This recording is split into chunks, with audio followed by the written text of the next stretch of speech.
Assalamualaikum warahmatullahi wabarakatuh. Apa kabarnya para pemirsa Sehat TVRI di rumah? Jumpa lagi di program Ruang Kesehatan. Salam sehat, orang hebat, hidup sehat.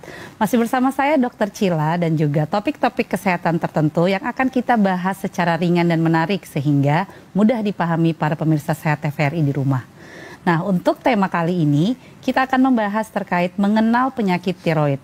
Mungkin sebagian besar para pemirsa Sehat TVRI di rumah identikan tiroid dengan benjolan di leher, entah itu gondongan, gondok, ataupun hal lain sebagainya yang terkait dengan leher.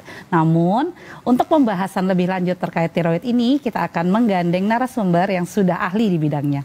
Kita sambut Dr. Indra Darmawan, spesialis penyakit dalam. Halo dok. Halo. Halo, gimana kabarnya dokter Indra? Ya, baik dokter. Oke, baik dokter. Tema kita kali ini terkait mengenal penyakit tiroid dok ya.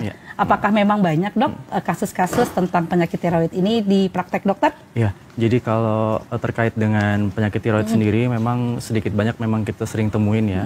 Itu baik yang dari usia rentang usia masih anak-anak sampai ke usia lanjut juga ada. Nah, karena memang kami spesialisasi di bidang penyakit dalam, tentunya kita yang kami atasi itu yang dari usia 17 ke atas sampai di usia lanjut begitu. Dan itu memang sering kita temuin sih. Memang identiknya dengan benjolan di leher kan dok biasanya? Memang beberapa kasus itu kita dapati ada yang datang dengan benjolan, tapi ada juga yang masuk dengan keluhan itu dada berdebar, kemudian juga ada yang dengan kelelahan, kecemasan, dan juga ada yang dengan keluhannya itu berat badannya turun begitu. Ternyata tidak hanya benjolan di leher ya dok ya. Meskipun memang banyak sih dok. Para pemirsa TVRI di rumah, mungkin kita bahas sedikit terkait ininya dulu dok ya. Sebenarnya apa sih dok kelenjar tiroid itu? Karena ini kalau orang awam kayaknya kurang familiar dok dengan bahasa tiroid ya dok. Silahkan dok. Iya, jadi kalau untuk kelenjar tiroid itu merupakan tubuh itu diatur oleh dua macam kelenjar ya, ada yang eksokrin, ada yang endokrin. Nah, untuk yang eksokrin kita exclude aja. Kemudian kita lanjut ke endokrin. Endokrin itu bagian tiroid itu masuk dalam kelenjar tersebut, di mana kelenjar tersebut itu letaknya ada di bagian leher, begitu, di bagian leher. Memang pada saat dia tidak membesar, dia agak sulit untuk diidentifikasi. Tapi memang kita gampang sekali melihat dan juga meraba itu di bagian leher bagian depan ya, di bagian depan itu. Kemudian kalau pada laki-laki paling gampang karena bagian jakunnya pas di bawahnya tuh, gitu. Kalau perempuan memang agak sulit, kenapa? Karena nggak punya jakun tuh, repotnya di situ. Tapi ya itu tadi. Pada saat dia tidak dalam keadaan membesar, memang agak sulit untuk dievaluasi. Nah, pada saat dia membesar, baru kita lebih gampang. Dan evaluasinya paling gampang adalah dengan menyuruh menelan. Kalau dia mengikuti gerakan menelan, artinya kemungkinan besar memang melibatkan kelenjar tiroid itu tadi. Nah, kalau terkait dengan fungsinya apa, metabolismenya gimana, memang dia punya fungsi yang berperan cukup banyak ya, baik di metabolisme, sintesis protein, kemudian juga metabolisme lemak, dan juga untuk pengaturan konsumsi energi, ritme jantung, serta juga untuk deposisi lemak, begitu. Nah, memang punya fungsi yang cukup banyak, sehingga memang kalau dia punya gangguan, pasti dampaknya itu cukup luas di badan secara umum. Oke dokter. Yang Cila garis bawahi tadi di leher dok ya. Memang juga banyak pasien yang datang ke praktek Cila itu entah itu benjolan di leher, selalu parnonya dengan dok, apakah ini tiroid dok? Padahal belum tentu dok ya. Sebenarnya di leher ini dok, selain tiroid yang tadi dokter jelaskan, ada kelenjar apa aja sih dok yang mesti kita waspadai dok?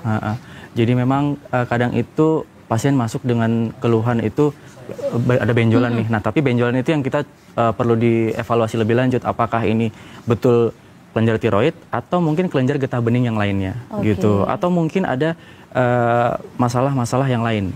Contoh misalnya ada gangguan tumor kah?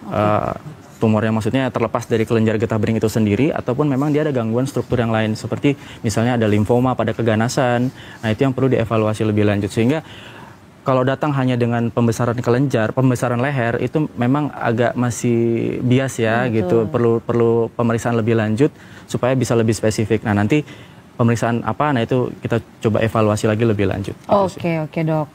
Kemudian tadi dok, memang kalau diperhatikan kalau pasien datang tuh macam-macam sih dok ya, bentuknya ada yang langsung kayak bullneck gitu dok, langsung besar sekali merata. Sedangkan kalau tiroid ini mungkin yang kayak dokter Indah tadi jelaskan dia cuman benjolan-benjolan di beberapa tempat dok ya, terutama kalau cowok mungkin lebih terlihat karena dekat jakun dok ya. Kalau cewek kalau agak berlemak juga susah dok mengevaluasinya karena kan terhalang dengan lemak-lemaknya gitu.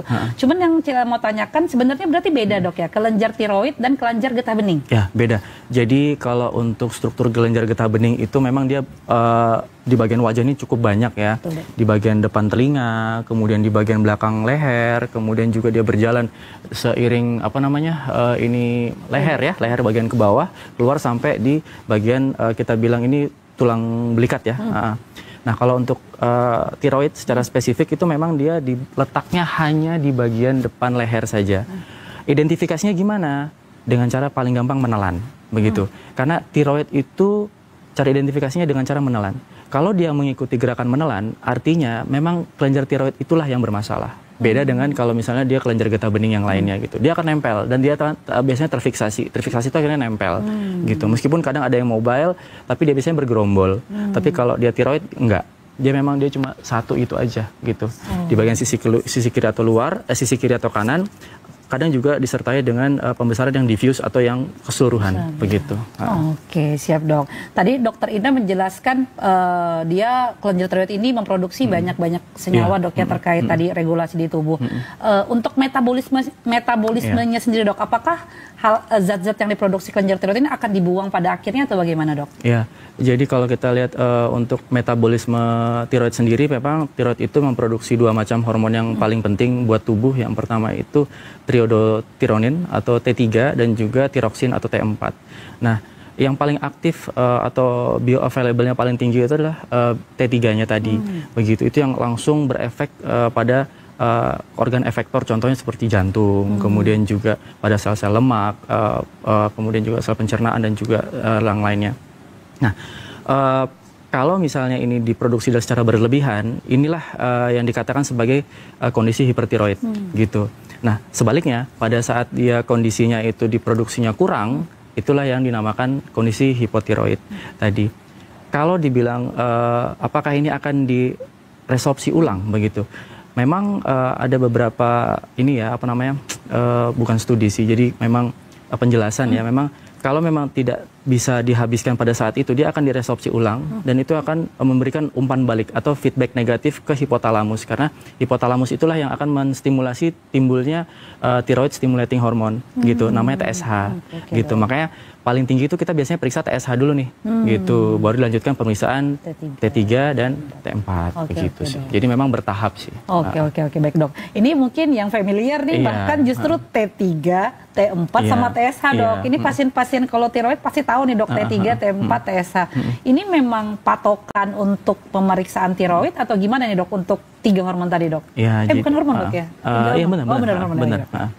Jadi untuk 3 parameter tadi, memang kalau untuk secara panduan atau guidelines itu memberikan kita panduan bahwa hal pertama untuk memberikan clue apakah ini kasus hipertiroid atau hipotiroid, baik itu subklinis maupun yang klinis, itu memang harusnya diperiksa namanya TSH duluan, gitu. Begitu dia sudah ada kelainan di TSH, entah itu dia tinggi atau rendah, lalu kita lanjutkan pemeriksaan T3 atau T4 tadi, begitu.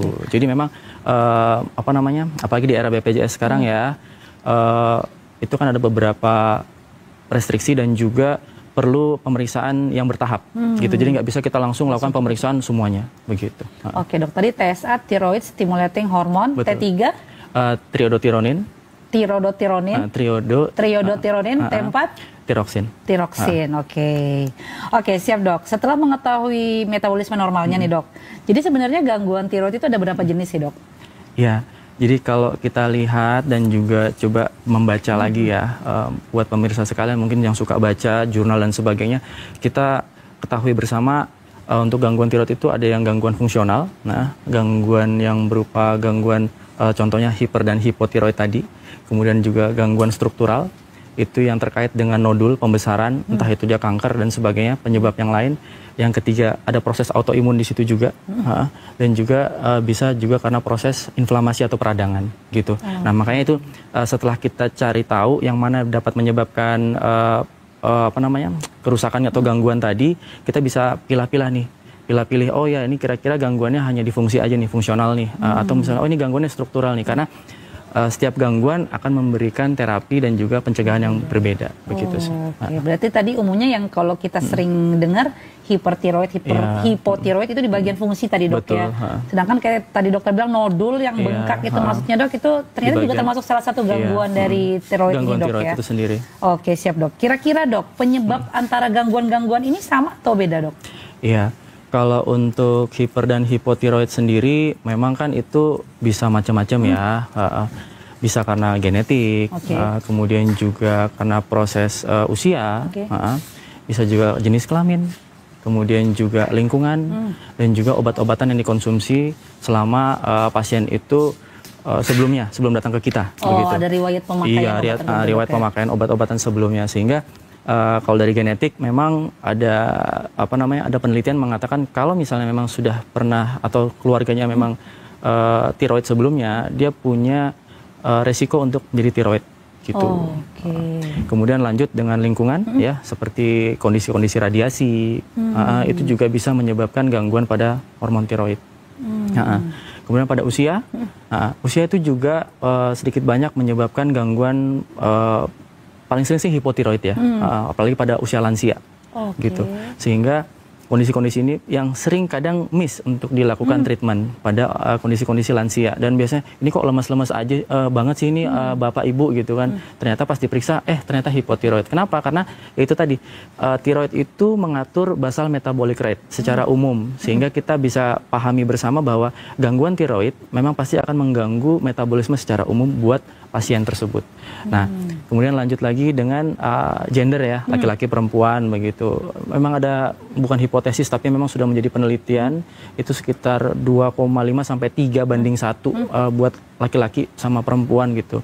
Kenapa begitu? Karena memang perempuan itu bisa dibilang hormonal sekali gitu. Sehingga rentan sekali terjadi namanya gangguan tiroid gitu. Beda sama laki-laki. Hipo atau hiper dok ya? Betul, betul. Selanjutnya tadi gender, lingkungan, kemudian ada obat-obatan tadi maksudnya obat apa nih dok? Iya, jadi obat-obatan contohnya seperti penggunaan obat-obatan jantung ya kayak amiodaron, itu kan juga sedikit banyak berpengaruh terhadap hormon tiroid sehingga dia biasanya timbul jadi hiper begitu. Hiper atau hipo juga kadang-kadang bisa dievaluasi setelah penggunaan amiodaron tadi. Begitu, makanya biasanya kita kerjasama juga dengan teman-teman dari spesialis jantung. Kenapa? Karena itu perlu dievaluasi.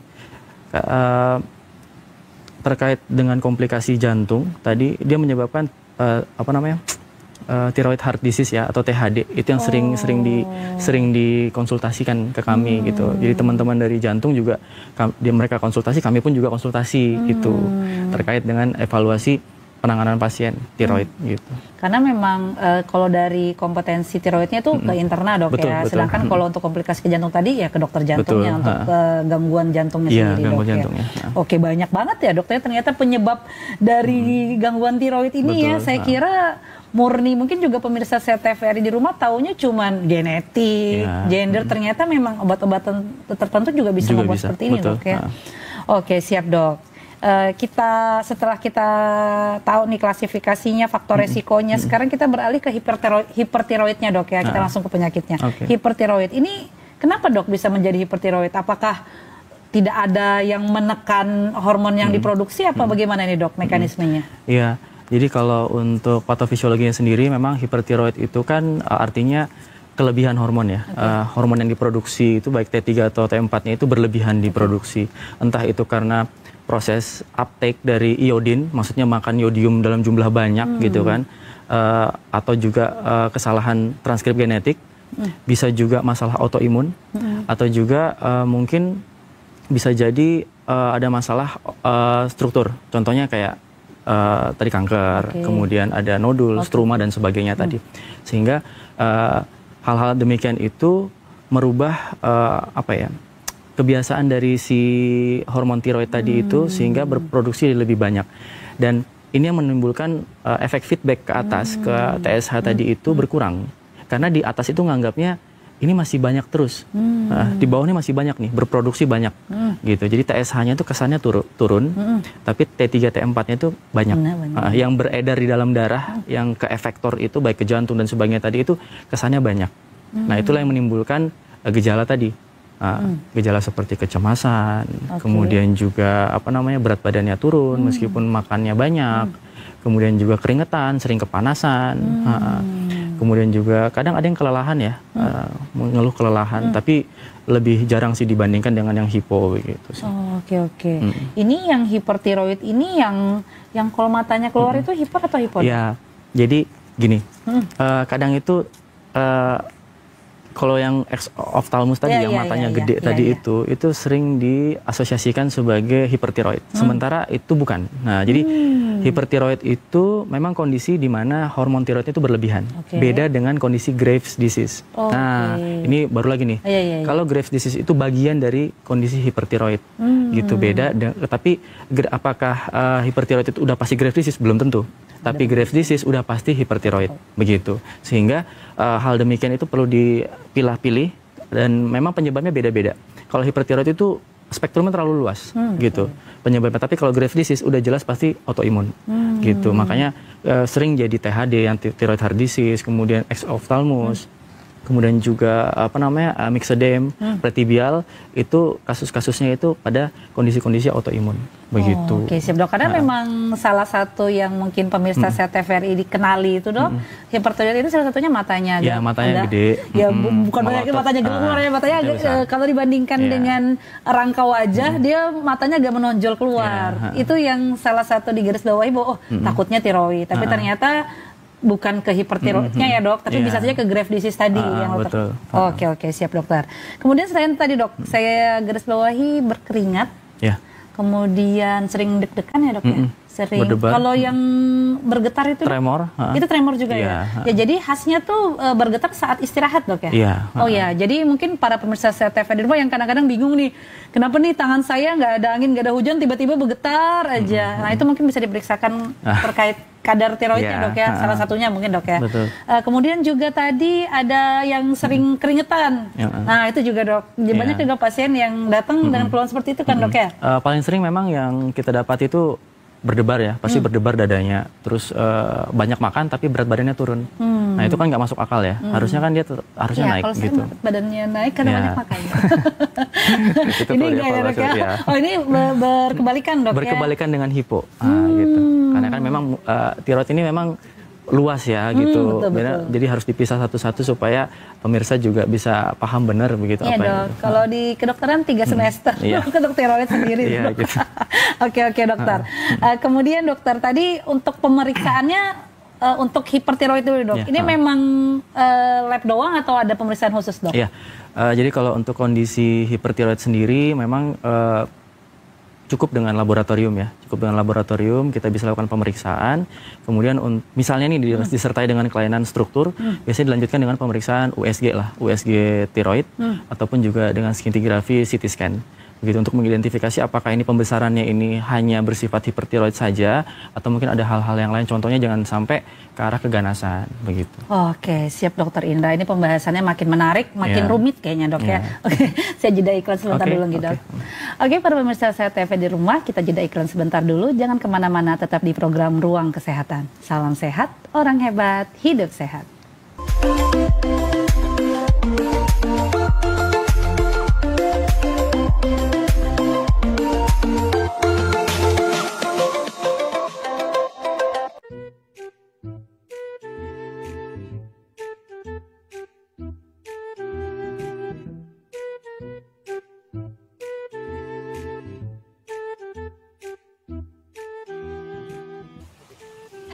Kok dibakar sih? Lah, emangnya kenapa? Kan ada cara lain. Kita bisa mengolah sampah tanpa merusak lingkungan. Yuk, aku punya beberapa tips untuk kamu. Pertama, memisahkan sampah sesuai jenisnya. Cara pertama yang dapat kamu lakukan untuk pengolahan sampah dapat dimulai dengan memisahkan sampah menjadi 2 bagian, yakni organik dan anorganik. Kedua, melakukan zero waste. Konsep zero waste yang mulai sering disuarakan agar manusia mulai peduli dengan alam dapat diwujudkan dengan menggunakan barang-barang yang tidak habis dipakai. Salah satunya seperti mengganti plastik dengan tas belanja kain. Ketiga, membuat pupuk dari sampah organik. Daripada membiarkan sampah organik berbau busuk karena bakteri pengurai, ada baiknya kamu melakukan daur ulang dengan menjadikannya sebagai pupuk kompos pada tanaman. 4. Melakukan daur ulang pada sampah anorganik. Sama seperti konsep 3R, kamu dapat membantu pengolahan sampah dengan memilih barang-barang yang masih dapat digunakan kembali. Nah, sekarang udah ngerti kan? Sayangi bumi, langkah kecil, dampak besar.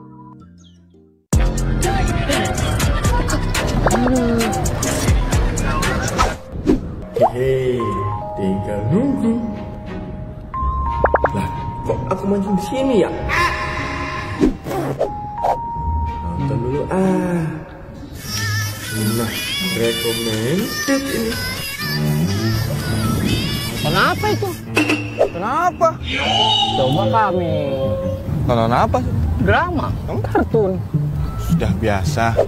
Nih, TVRI. Emang ada apa gitu? Di TVRI itu ada variety show, hiburan, berita. Yang perlu kalian ingat, nonton TVRI itu aman. Aman? Karena di TVRI itu tidak ada kekerasan, sara, porno aksi, dan pornografi. Ayo, kita nonton TVRI.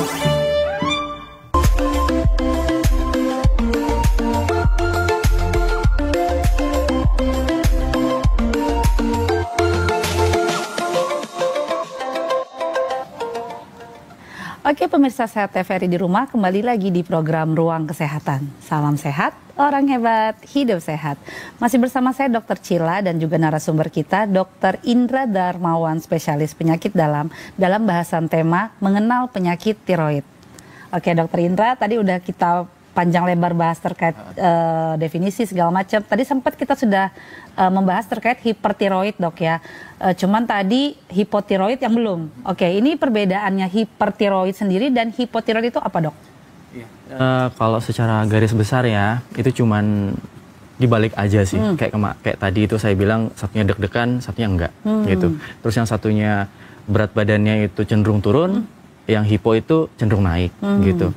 Kalau misalnya hipertiroid itu cenderung keringetan karena kepanasan, dia ini enggak. Kalau hipotiroid itu kedinginan, kulitnya kering, terus kulitnya pecah-pecah, dan kadang-kadang itu disertai rambutnya rontok gitu. Itu kalau kenapa terjadi seperti itu karena tadi yang saya bilang konsepnya itu adalah dia menurunkan basal metabolic rate secara sistemik. Ya, jadi sehingga semua metabolisme tubuh itu turun semua gitu pada kondisi hipotiroid. Nah, itu yang menyebabkan tadi kedinginan dan semuanya tadi itu.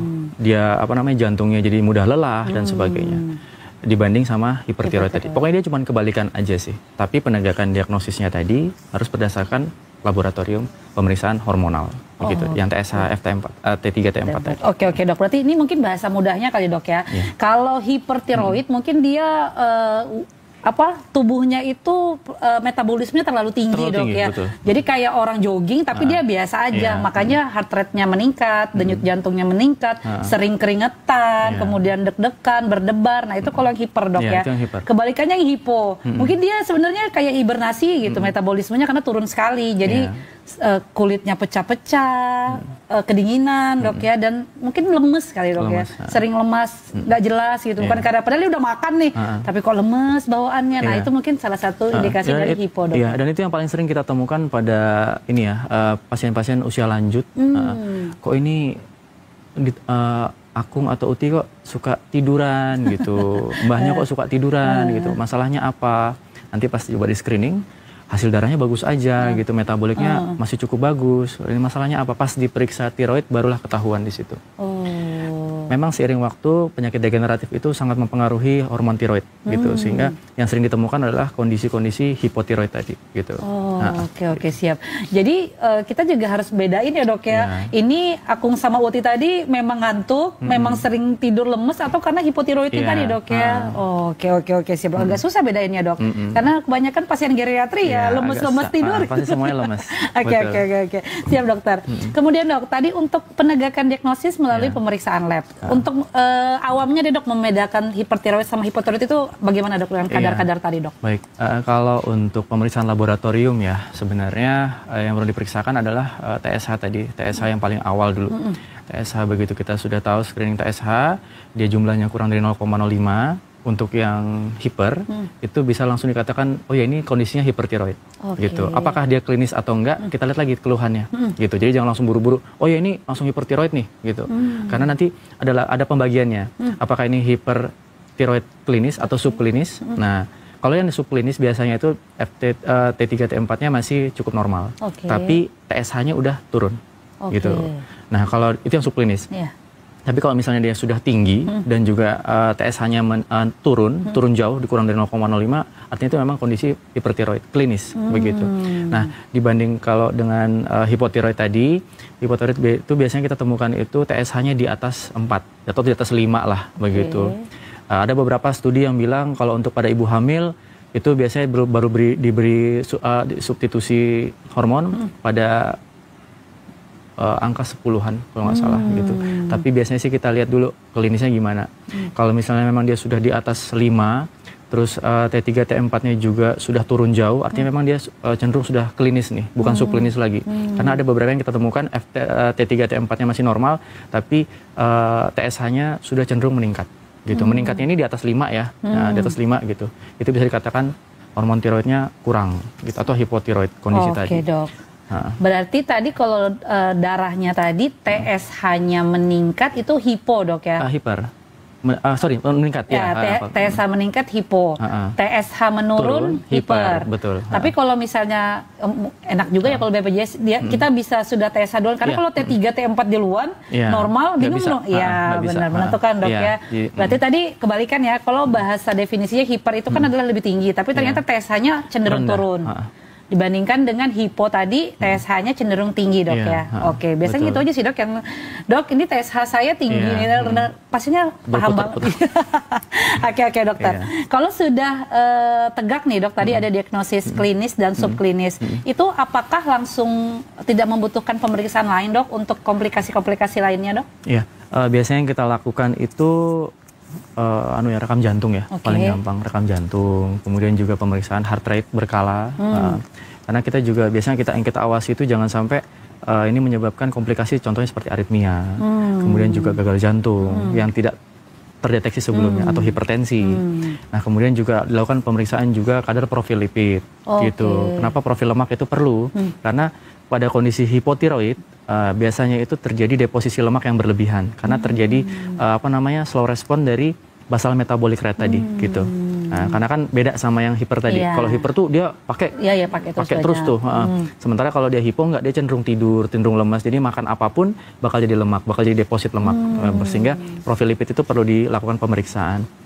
Nah, pada kondisi-kondisi wanita yang masih usia subur itu juga perlu ditanyakan bagaimana menstruasinya gitu. Itu perlu diawasi karena jangan sampai kondisi-kondisi hiper atau hipo tadi itu berpengaruh terhadap siklus menstruasi. Nah, itu yang menyebabkan infertilitas sekunder. Emang bisa dok? Betul. Dan itu yang sering kita kerjasamakan juga dengan dokter-dokter teman-teman dari Opjin begitu ya. Begitu. Salah satu faktornya karena tiroidnya bermasalah betul, dok ya? Hiper atau hipotiroid. Oke. Tapi bukan berarti nggak bisa hamil ya. Iya. Itu nanti kita bahas di fakta, oke? Karena memang banyak yang bilang itu tidak bisa hamil kalau sudah hipo atau hipertiroid. Cuman memang identiknya selain jantung, kemudian terkait kesuburan dan profil lemak dok ya. Oke dok. Kemudian dok, untuk penata laksanaannya, apakah kalau sudah tegak diagnosis klinis atau subklinis tadi langsung dokter obatin atau ada observasi lebih lanjut dok? Ya, jadi kalau untuk pengobatannya itu begitu dia tegak diagnosisnya itu bisa langsung diterapi, begitu bisa langsung diterapi. Meskipun contoh ini kalau cuma hiperhipotiroid gampang ya, tanpa ada penyulit gitu. Tapi kalau misalnya penyulitnya nih ada strumanya, ada benjolan atau misalnya ada ke arah kanker, artinya kita harus turunkan dulu gitu, turunkan di batas optimal sehingga tindakan itu bisa dilanjutkan. Karena pada saat dia kondisinya masih terlalu tinggi atau terlalu rendah, biasanya teman sejawat yang dikonsulkan entah itu dari bedah onkologi kah atau misalnya dari jantung atau yang melakukan tindakan itu biasanya dia nggak mau. Biasanya diturunkan dulu sampai di batas optimal, baru kita lanjutkan tindakan. Gitu. Oke dok. Ini membahas tadi terkait yang benjol-benjolan ini dok. Berarti tadi dokter di awal bilang itu tidak selamanya hiper atau hipotiroid dok ya? Nah, itu benjolan apa aja dok yang biasa kita dengar kan nodul kayaknya, nodul, ada benjolan, itu mekanismenya gimana dok muncul nodul-nodul seperti itu dok? Kalau nodul sendiri itu kan memang dia pembesaran ya, pembesaran entah itu dia di satu sisi, kiri atau kanan, atau biasanya itu kadang juga ditemukan kiri kanan atau kita sebut dengan struma. Nah, struma ini ada yang diffuse, ada yang nodular gitu tadi. Nah, kalau nodul itu kan memang cuman kayak benjolan-benjolan aja gitu. Nah, sementara kalau struma itu dia lebih menyeluruh. Nah, kalau dibilang ini gara-gara apa ya dok ya gitu kan. Biasanya sih memang tidak ada yang tahu pasti bahwa ini pembesarannya karena apa. Karena memang kesalahan transkrip dari masalah di leher tadi itu tiba-tiba menyebabkan pembesaran, entah itu karena intake iodiumnya tadi itu berlebihan atau kurang begitu. Itu yang paling gampang seperti itu. Tapi kalau ada hal-hal lain seperti transkrip genetik yang salah yang menyebabkan karsinoma, itu ada pemeriksaan lanjutannya sih. Dan itu biasanya melibatkan dengan sitogenetika, dan itu akan lebih spesifik biasanya dari bedah onkologi sih. Oke, berarti memang tidak selamanya ada benjolan itu tiroid yang bermasalah dok ya. Betul, bisa jadi penyebab tadi yang kayak dokter bilang ada genetik bla bla bla bla gitu dok ya. Oke siap dokter. Kemudian dok, ada juga yang mendengar terkait krisis dok, krisis tiroid ini juga pasien juga banyak bertanya. Dok, bagaimana cara saya yang tiroid ini mencegah supaya tidak terjadi krisis tiroid? Iya, krisis tiroid itu kan berarti komplikasi dari hipertiroid ya. Oke, dok. Karena bukan berarti krisis tiroid itu cuma hanya terjadi pada kondisi hiper. Nah, kalau kondisi yang hipo juga ada, tapi nanti saya coba jelaskan satu-satu. Nah, kondisi krisis hipertiroid ini biasanya terjadi pada kondisi-kondisi pasien yang sudah pernah baik, terus tiba-tiba putus obat, gitu. Timbullah namanya relapse, gitu. Atau misalnya ada yang masuk di fase remisi, karena memang ada fase remisinya. Ada fase remisinya di mana pasien itu bisa berobat mungkin bukan diputus, artinya dengan pemantauan yang bisa dihentikan, tapi sambil dievaluasi secara lebih ketat gitu. Jangan sampai pas dia tiba-tiba naik itu obatnya harus terus dilanjutkan lagi begitu, sehingga fase-fase yang tadi itu tidak menjadi krisis begitu. Nah, pentingnya itu pengobatan anti tiroid harus berkesinambungan mencegah terjadinya krisis tadi. Kalau zaman dulu kan masih pakai PTU ya, profil tiaurasil gitu. Nah, kalau sekarang kan udah pakai yang metimasol gitu, kayak tiamasol dan sebagainya, golongan-golongan itulah. Nah, selama ini digunakan dalam jangka waktu yang cukup dan juga dosis yang baik, biasanya sih komplikasi seperti itu sih bisa dihindari. Komplikasi tidak cuma hanya pada krisis hipertiroid tadi atau thyroid storm, tapi bisa juga menyebabkan thyroid heart disease, ex-ophthalmos. Itu juga salah satu komplikasinya tadi. Sehingga kalau pengobatannya itu cukup bagus, cukup baik, dosisnya juga cukup buat pasiennya, biasanya itu bisa dihindari. Nah, lanjut ke hipo. Nah, kondisi-kondisi hipo itu juga bisa ada kondisi yang mengancam jiwa seperti pada krisis hipertiroid tadi. Namanya coma mixedem. Nah, coma mixedem itu dia terlalu rendah ya, saking rendahnya itu berarti kan produksinya FT4 T3-nya kan berarti ini ya, rendah ya, rendah banget. TSH-nya itu meningkat sekali. Nah, itu menyebabkan basal metabolik itu rendah sekali. Dan itu bisa menyebabkan kasus-kasus yang mengancam jiwa. Waktu pas saya pendidikan memang hampir jarang ditemuin sih, tapi laporan-laporan di luar negeri itu biasanya pasien-pasiennya nggak begitu bagus dan biasanya cenderung meninggal begitu. Kalau untuk yang koma mixedem begitu. Sehingga itulah pentingnya kenapa obat-obat seperti anti tiroid ya untuk yang kasus-kasus hipertiroid ataupun obat pengganti hormon tiroid yang untuk kasus pasien hipotiroid menggunakan levotiroxin itu harus betul-betul terpantau. Minimal banget sekitar 3 bulan sekali kontrol TSH, FT4, T3 itu harus berjangka gitu. Jadi nggak bisa minum obat terus Membaik, membaik, putus gitu. Nanti pas datang ada keluhan, datang lagi minum obat lagi, nggak seperti itu. Jadi memang harus terkontrol. Oke, dok. Yang Cila garis bawahi kalau hipertiroid tadi golongan PTU tapi udah nggak pakai dok ya.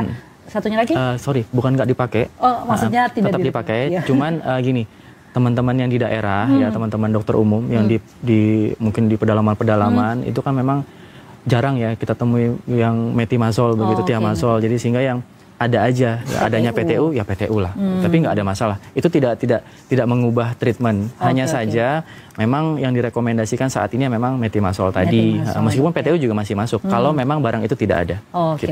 Tadi PTU dan metimazol, sedangkan kalau untuk yang hipo tadi pengganti tiroidnya levotiroxin. Mungkin itu yang item wajib diketahui dok ya, karena kalau yang kayak propanolol segala macam itu kan pendamping dok ya, untuk mendampingi terapi utama dok ya. Terapi berikutnya atau misalnya add-on yang kita bilang ya, terapi tambahan untuk yang kasus hipertiroid itu memang biasanya menggunakan propanolol atau beta blocker gitu kan ya. Itu gunanya untuk menghambat konversi dari T4 menjadi T3. Kenapa? Karena bioavailabilitasnya si T3 ini lebih lekat dibandingkan T4, sehingga bisa dibilang ya lebih jahat lah gitu T3 ini. Itu yang dihambat sama si golongan beta blocker tadi. Nah itu yang harus betul-betul dijaga, jangan sampai pasiennya ini nggak minum nih obat gitu. Tapi dilihat lagi selama heart rate-nya itu terkontrol, bisa nggak tetap diberikan? Ya bisa aja gitu, tapi dengan pemantauan gitu. Tidak juga dalam dosis besar. Gitu takutnya nanti di rumah lemas cuma gara-gara heart rate-nya terlalu rendah. Itu aja sih. Ada rentang waktunya, range waktu pengobatan dok. Misalnya kalau hipertiroid 3 bulan nih tadi kontrol TSH, atau ada waktu-waktu yang direkomendasikan dok untuk meminum obat jangka panjang nih terutama nih. Jadi kalau untuk pemantauan pemantauan itu biasanya kita lakukan itu per 3 bulan. Tapi kalau untuk teman-teman pasien yang memang sudah masuk dalam fase remisi kah, atau misalnya fase yang pernah remisi atau pernah kambuh, biasanya kita malah bikin per bulan gitu untuk pemantauan lebih ketat. Jangan sampai tiba-tiba meningkat nih gitu. Karena ya memang kita pahami bersama terapi itu kan tergantung dokternya ya. Jadi ada yang memberikan pada pasien-pasien yang sudah pasien-pasien yang sudah remisi, itu kadang ada yang tetap minum seterusnya setiap hari, ada yang memberikan alternating dose. Jadi minum hari ini, besok enggak. Ada yang selang-seling. Jadi memang beda-beda. Tapi apakah tujuannya sama? Ya tujuannya sama aja. Maksudnya itu menjaga supaya hormon tiroid ini tetap stabil. Tinggi salah, rendah salah. Jadi tetap stabil, itu aja sih. Dok, ya. Iya, karena buah si malakama dok ya, ketinggian salah. Kerendahan juga salah. Pusing juga dokternya di tengah-tengah. Itulah, makanya pinter-pinternya dokternya sih. Oke. Tapi itu seumur hidup dok atau gimana dok? Iya, jadi kalau untuk hipotiroid dulu ya yang paling gampang nih. Kalau untuk hipotiroid, apalagi yang dengan post tiroidektomi total, misalnya habis diangkat nih karena kasus keganasan dan sebagainya, itu memang harus diberikan terapi pengganti hormon tiroid seumur hidup, gitu. Itu wajib, gitu. Kalau untuk yang hipertiroid, hipertiroid itu tadi saya bilang, apakah dia masuknya ini di fase mana dulu? Kalau misalnya dia masih tinggi banget ya otomatis kita tetap lanjutkan dong, gitu. Sampai nanti dia masuk di fase, siapa tahu dia masuk di fase remisi nih. Nah nanti masuk di fase remisi, itulah di situ arts-nya dokter yang menangani. Apakah dia mau buat selang-seling, ataukah dia mau hentikan secara total sambil dipantau, ataukah dia mau tetap lanjutkan? Gitu, karena itu tadi kita nggak bisa mengintervensi ya terapi teman-teman sejawat gitu, tapi pada dasarnya terapi itu akan dikembalikan ke dokter penanggung jawabnya masing-masing gitu. Meskipun memang guideline-nya ya seperti itu tadi. Berarti subjektif juga dok ya. Betul. Maksudnya kalau pasiennya pun mungkin bisa ada yang 3 bulan udah bisa turun gitu, tapi ada yang butuh waktu lebih lama. Ada yang sampai tahunan. Oke. Siap dokter. Oke dokter. Mungkin singkat dok terkait pencegahannya dok. Pencegahan dari gangguan tiroid ini ada tips khusus nggak dok? Iya, kalau untuk kasus hiperhipotiroid ya memang kita membatasi intake yodium gitu. penggunaan iodium, apalagi kalau garam-garam sekarang kan udah memang sudah terfortifikasi atau sudah ditambahkan add-onnya dari iodium tadi. Selama dia tidak lebih dari 150 mikrogram, harusnya sih tidak menimbulkan masalah gitu. Dan begitu juga pada kasus-kasus hipotiroid. Selama konsumsi garamnya cukup, itu dia tidak akan menyebabkan gangguan hipotiroid tadi. Nah, kalau misalnya gangguan-gangguan seperti struktural dan sebagainya, memang itu tidak ada hal-hal khusus yang bisa dilakukan ya. Memang hanya intervensi kita adalah di bagian nutrisinya tadi, gitu, mengenai iodium tadi, gitu. Tapi kalau terjadi kerusakan yang melibatkan struktural, memang nggak bisa diapa-apain. Gitu. Harus ya dilakukan tindakan. Iya. Oke, siap Dokter Indra. Oke dokter, saya izin jeda iklan sebentar lagi nih dok. Oke pemirsa Sehat TVRI di rumah, kita jeda iklan sebentar dulu, jangan kemana-mana, tetap di program Ruang Kesehatan. Salam sehat, orang hebat, hidup sehat.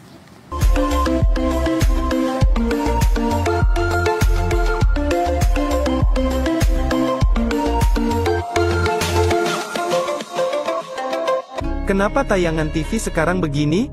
Gosip semua, drama semua, provokasi semua, hiks. Gak bahaya kah? Aku lelah, aku kesal. Gimana kalau nonton TVRI aja?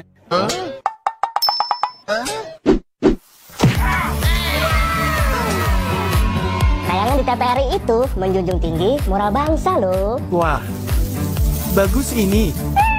Kami berkarya untuk kebanggaan nusa dan bangsa. Oh begitu ya? Indonesia yang berbudaya dan juga Indonesia yang berakhlak. Nah, ini baru mantap. Gak pakai provokasi, dramatisasi, apalagi gosipisasi. Sip banget tuh. TVRI, media kebanggaan kami.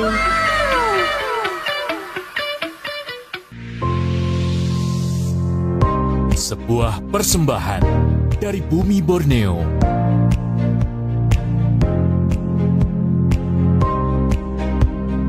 Menampilkan keelokan warisan sejarah.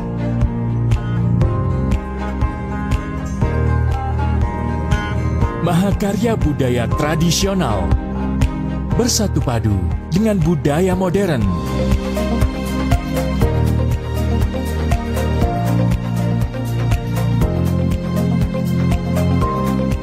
Petualangan tak ternilai dalam asrinya hutan tropis Kalimantan.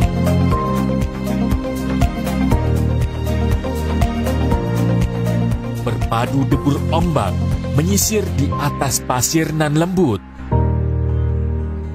Pesona nirwana di timur Kalimantan.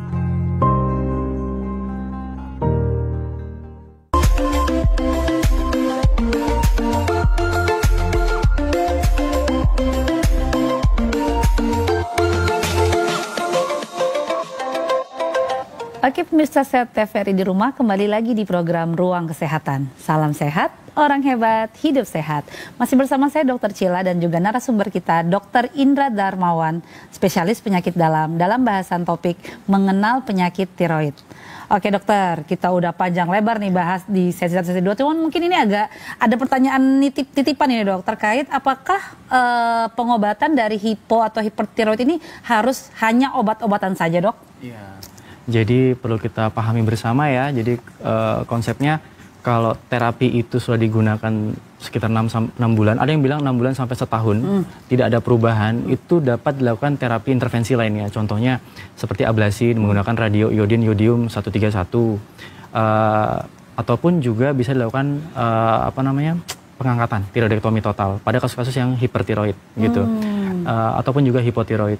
Nah cuman itu perlu pertimbangan lebih lanjut dari dokter penanggung jawabnya masing-masing. Kapan perlu dilakukan tindakan secara lebih agresif begitu? Karena itu tadi pengobatan itu kan kadang ada yang tidak berespon, sehingga perlu dilakukan tindakan lebih lanjut. Karena nggak mungkin kita cuma obat itu aja sementara kita lihat pasiennya nggak ada perubahan klinis begitu. Ya mau nggak mau kita bisa lakukan tadi tiroidektomi total atau lakukan ablasi menggunakan radioiodin tadi. Oh, gitu. Oke, siap dok. Kembali lagi dok ya, itu tergantung dari klinis pasiennya.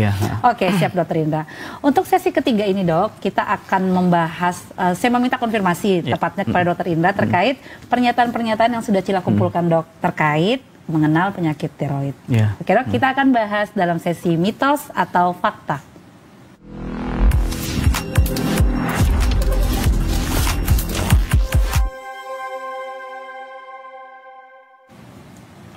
Oke dokter, di sini kita sudah menyediakan 2 properti dok, ada mitos ataupun fakta dok. Nanti ini yang Cila minta dokter acungkan untuk setiap pernyataan yang Cila sampaikan. Dan juga berikan sedikit alasannya dok, kenapa bisa mitos atau fakta. Oke, siap dokter Indra? Oke, pernyataan pertama. Hanya wanita yang bisa terkena gangguan tiroid, mitos atau fakta dok? Ya, jadi ini mitos ya. Mitos. Kenapa mitos? Karena memang penelitiannya adalah laki-laki pun juga bisa, gitu. Laki-laki pun juga bisa. Meskipun memang dari penelitian yang sudah dilakukan sudah lama sih, itu 1:2,3 sampai 2-3 begitu. Laki-laki perempuan, sehingga memang ya sering banyak kita temukan adalah perempuan karena terkait dengan hormonal tadi, begitu sih. Tapi laki-laki juga bisa kan? Laki-laki bisa. Oke, siap dokter. Pernyataan selanjutnya dok, benjolan di leher selalu indikasinya ke penyakit tiroid, mitos atau fakta dok? Ya, ini juga mitos ya. Mitos. Kenapa mitos? Karena benjolan di bagian leher itu punya struktur yang cukup luas, cukup banyak. Ada kelenjar getah bening di situ, ada otot di situ, ada kelenjar-kelenjar lain yang menopang di situ, sehingga kondisi-kondisi demikian itu juga dapat menyebabkan pembesaran. Nah, ini yang menyebabkan kadang-kadang itu bias. Apakah ini memang benar nggak sih dok? Ini tiroid murni gitu, ataukah ini cuman masalah lain gitu? Itu yang makanya ini merupakan suatu mitos. Kalau misalnya, kalau udah besar pasti gondok nih, gitu. Gitu. Padahal gondok itu bukan tiroid dok ya? Iya, belum tentu. Oke, siap dokter. Pernyataan selanjutnya dok. Hipotiroid hanya terjadi pada orang dewasa, mitos atau fakta dok? Ya, ini juga mitos. Kenapa mitos? Karena kalau kita pahami bersama ya, orang tua yang dengan hiper atau hipotiroid pada saat hamil gitu, itu dapat cenderung menyebabkan gangguan tiroid pada anaknya di dalam kandungan, sehingga memang harus disuplementasi, entah itu dengan menggunakan anti tiroid ataupun juga pemberian terapi hormonal yang penambahan hormon tiroid tadi, untuk mencegah timbulnya masalah pada anak-anak tadi, anak yang akan dilahirkan, gitu. Kenapa? Karena hormon tiroid itu juga penelitiannya sangat sangat punya efek terhadap pertumbuhan dan perkembangan otak utamanya. Nah, itu yang menyebabkan gangguan-gangguan pada bayi kalau kondisi-kondisinya itu hipotiroid, gitu. Makanya itu suatu pernyataan mitos kalau dibilang hanya terjadi pada orang dewasa. Karena dari bayi pun juga sebenarnya kita udah bisa screening gitu sampai usia lanjut, gitu. Bahkan ada program pemerintah dok ya terkait screening hipotiroid kongenital. Betul. Dari sejak awal, karena itu tadi ibu-ibu yang melahirkan atau yang hamil, sedang hamil, yang dalam kondisi yang memang gangguan tiroid tadi, itu wajib melakukan pemeriksaan screening. Paling enggak itu trimester pertama harus sudah diintervensi. Karena begitu dia menginjak di trimester kedua, itu obat sudah harus berganti, gitu. Yang awalnya kalau nggak salah menggunakan PTU, sudah bisa menggunakan metimasol tadi, begitu. Dan proses perkembangan janin itu kan dari trimester pertama itu sangat betul-betul krusial. Kalau betul-betul tidak bisa diintervensi, takutnya menyebabkan gangguan di fase akhir, begitu. Jadi nanti bayinya entah itu bisa Down syndrome dan sebagainya, gitu. Karena itu gangguan pertumbuhan dok, itu berkembang selama janin tadi dok ya. Oke, siap dokter. Pernyataan selanjutnya dok, penyakit tiroid adalah penyakit menular, mitos atau fakta dok? Ya, ini juga mitos ya.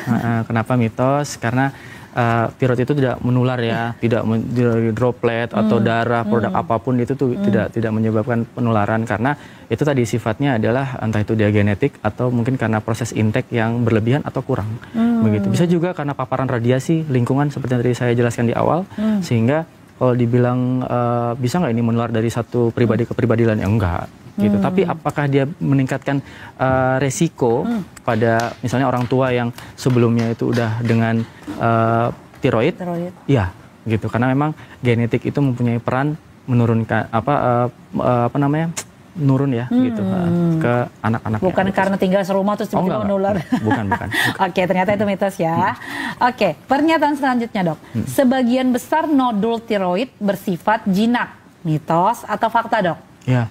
Ini benar ya, ini benar, itu suatu fakta, karena memang sekitar penelitiannya itu sekitar 90% bahkan lebih itu nodul yang kita aspirasi atau pembesaran struma dan sebagainya itu yang kita aspirasi menggunakan jarum halus atau FNAB orang bilang, atau mungkin ada biopsi, itu hasilnya itu jinak, gitu. Entah itu karena penyakit itis atau kita bilang karena proses infeksi atau mungkin ada hal-hal lain, entah itu kista dan sebagainya gitu. Tapi sifatnya jinak gitu, bukan suatu keganasan. Oke, itu yang ini kan dok, yang ditempelkan, diambil sampel pakai jarum di leher. Halus. Biasanya kita guiding ya, kita guiding dengan USG, baru kita ambil cairan sampelnya, baru kita periksain di PA, di patologi anatomi, dan nanti kita lihat kira-kira ada masalah nggak di situ. Ini gitu. Yang diparnokan juga dok sama pasien kebanyakan ya, aduh leher saya akan dicucuk ya, padahal ini untuk memeriksakan terkait ini jinak apa enggak sih sebenarnya. Oke, siap dok. Pernyataan selanjutnya, penyakit tiroid mudah dikenali dan juga diobati. Mitos atau fakta dok? Iya, jadi mudah dikenali. Mudah dikenali dan mudah diobati. Kayaknya sih itu mitos ya. Mitos, kenapa? Karena pemeriksaannya itu agak lebih spesifik, satu. Kemudian juga yang berikutnya, kondisi-kondisinya itu kadang klinisnya itu nggak spesifik. Gitu. Sehingga perlu dilakukan pemeriksaan lebih awal, lebih cepat, dan juga harus lebih spesifik gitu untuk menegakkan bahwa ini memang ini kasus tiroid nih gitu. Oh, kalau ini bukan nih gitu. Kalau misalnya kita bilang baru datang pasien deg-degan aja terus berat badannya turun terus tiba-tiba bilang ini kayaknya hipertiroid ya dok. Oh, belum tentu gitu. Siapa tahu ada hal yang lain. Kecemasan pun juga bisa. Contohnya pada gangguan-gangguan cemas yang melibatkan teman-teman psikiatri itu juga keluhannya kurang lebih sama, tapi pada saat diperiksakan tiroidnya normal-normal aja gitu. Sehingga spektrumnya terlalu luas kalau mau disederhanakan ini tiroid. Makanya harus betul-betul diperiksakan hormonnya gitu. Benar dok, berarti ini mitos dok ya, mudah dikenali, karena saya pun juga sebagai klinisi dok melihat ya ampun, kalau tiroid ini udah kayak aduh ini bener tiroid apa enggak ya, agak susah untuk menegakkan diagnosis. Oke, siap dokter. Pernyataan selanjutnya dok, operasi bukan pilihan pertama dalam penanganan gangguan tiroid. Mitos atau fakta dok? Ya memang itu fakta ya, fakta. Jadi tiroid itu nggak selalu dihubungkan dengan operasi gitu. Jadi nggak buru-buru apa-apa operasi aja dok, langsung angkat aja semuanya. Enggak. Jadi kalau dia hiper atau hipo, biasanya yang kita lakukan adalah terapi hormonal dulu. Entah itu penggunaan anti tiroid atau penggunaan suplementasi tiroid tadi. Gitu, sehingga itu yang dievaluasi. Kalau tadi yang saya jelaskan di awal itu tidak ada perubahan 6 sampai bahkan 12 bulan, itu yang kita putuskan apakah ini perlu dilakukan tindakan lebih lanjut, lebih agresif, perlu operasi kah atau dengan radioablasi kah. Nah, ini yang perlu nanti dievaluasi lagi gitu. Jadi kita nggak buru-buru, diobatin dulu dengan hormonal, baru mungkin kita lakukan tindakan setelah respon terapinya gimana gitu. Iya, karena subjektif banget dok ya respon terapi tiap pasien. Oke, siap dokter. Pernyataan selanjutnya dok, setelah kadar TSH normal dan tidak merasakan gejala apapun, boleh berhenti minum obat tiroid. Mitos atau fakta dok? Ya ini mitos ya. Kenapa? Karena orang yang sudah minum obat itu bukan berarti langsung putus obat begitu aja. Itu yang sering menyebabkan kondisi-kondisi relapse satu. Dan mending kalau relapse-nya itu dalam keadaan yang baik-baik saja gitu. Nah, kalau misalnya dalam kondisi yang tadi dijelaskan dokter Cila, contohnya seperti krisis hipertiroid atau thyroid storm begitu, atau misalnya koma mixedem pada kasus hipotiroid. Nah, ini sudah maksudnya sudah terlalu lanjut begitu, dan kasus mortalitasnya atau kematian akibat krisis tadi itu cukup tinggi, sehingga hal-hal demikian itu perlu diberikan pemahaman yang baik buat para pemirsa, buat pasien-pasien yang memang sudah dengan gangguan tiroid, bahwa obat-obat yang demikian itu memang nggak bisa diputus begitu aja, harus dengan pemantauan begitu. Betul dok, karena banyak dok ya yang merasa dirinya sudah enak-enak alhamdulillah aja, udah nggak bergejala, kayak nggak tremor gitu-gitu, udah cut obat sendiri. Ternyata pas konsul ternyata ada masalah. Gitu. Oke. Sebaiknya sebenarnya konsultasi lebih lanjut ke dokternya dok ya. Betul. Jangan asal langsung memutuskan terapi sendiri. Oke dokter, pernyataan selanjutnya dok. Fluktuasi berat badan disebabkan oleh gangguan tiroid. Mitos atau fakta dok? Ya ini juga mitos ya. Kenapa mitos? Jadi meskipun memang tiroid itu punya andil besar dalam mengatur basal metabolic rate secara sistemik, tapi bukan berarti berat badan itu fluktuasi naik turun itu cuma gara-gara hormon tiroid. Bisa jadi karena mungkin proses intake makannya, atau mungkin ada penyakit-penyakit komorbid tertentu, contohnya seperti diabetes gitu, atau mungkin orangnya memang suka makan gitu kan ya. Jadi itu yang perlu dievaluasi. Jadi jangan buru-buru bilang, oh ini kayaknya hipotiroid nih, orangnya lemes-lemes terus gemuk gitu kan, terus langsung dibilang, oh ini kamu nih hipotiroid nih. Jadi kita nggak buru-buru. Artinya fluktuasi berat badan itu harus betul-betul dievaluasi. Apakah memang berasal dari metabolismenya atau mungkin dari kebiasaan lifestyle-nya gitu. Itu yang memang perlu dikaji lebih lanjut. Iya dok, bisa aja orang mager, obes, terus dibilang hipotiroid padahal enggak dok. Kadang ada juga gini ya, di kampus waktu pas masih sekolah, ini orangnya kok suka ngantuan gitu, ngantuan apa-apa tidur gitu kan ya. Jangan-jangan hipotiroid gitu. Nah itu kadang jadi guyonan sih. Apakah ini benar atau enggak ya, tapi memang harus pembuktiannya adalah pemeriksaan hormon tadi. Oke, siap dok. Jadi jangan buru-buru ngelihat orang obes, ngantukan, koler-koler, bilang hipotiroid. Salah. Harus dikonsultasikan lebih lanjut. Oke, Dokter Indra, ini waktu untuk konfirmasinya sudah habis. Sudah tidak terasa dok, 1 jam dok, kita sudah ngobrol begini dok. Oke dokter, untuk closing statement dok terkait mengenal penyakit tiroid, silahkan dok, saya persilahkan. Baik buat pemirsa sehat sekalian, TVRI, untuk gangguan tiroid sendiri memang diperlukan pemeriksaan yang cukup kompleks. Jadi memang bila ada didapati keluhan-keluhan seperti yang tadi dijelaskan ya, ada kelelahan, kemudian kecemasan, dada berdebar, berat badan yang turun meskipun dengan makan yang cukup bagus, atau mungkin ada kelemahan, berambutnya rontok, kulitnya kering, yang sebaliknya dari kondisi hipertiroid tadi, segeralah periksakan diri Anda. Kenapa? Karena memang kondisi-kondisi hipertiroid ataupun hipotiroid itu tidak bisa kita langsung judge, atau misalnya kita bisa langsung tegakkan diagnosis dengan hanya keluhan saja. Memang harus dilakukan pemeriksaan lebih lanjut, yang mana itu melibatkan pemeriksaan hormonal tadi. Begitu. Oke, siap Dokter Indra. Wah ini berat sekali nih materi. Tapi udah dikemas secara ringan dok. Semoga para pemirsa CTV di rumah bisa paham dok ya dengan penjelasan kita. Oke Dokter Indra, mungkin kalau ada pemirsa CTV yang ingin berkonsultasi lebih lanjut dengan Dokter Indra, ini kemana dok? Iya, saya praktek di Rumah Sakit Hermina Samarinda. Itu dari jam 5 sore sampai jam 7 malam, tapi biasanya sampai selesainya sih. Kemudian saya juga berpraktek di Rumah Sakit RSUD Inca Abdul Muiz di seberang.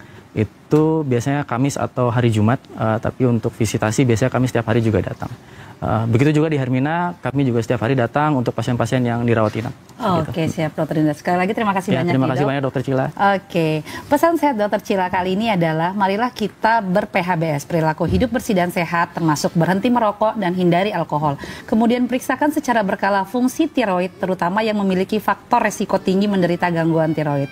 Serta segera konsultasikan kondisi tiroid Anda ke dokter jika mengalami ada beberapa keluhan.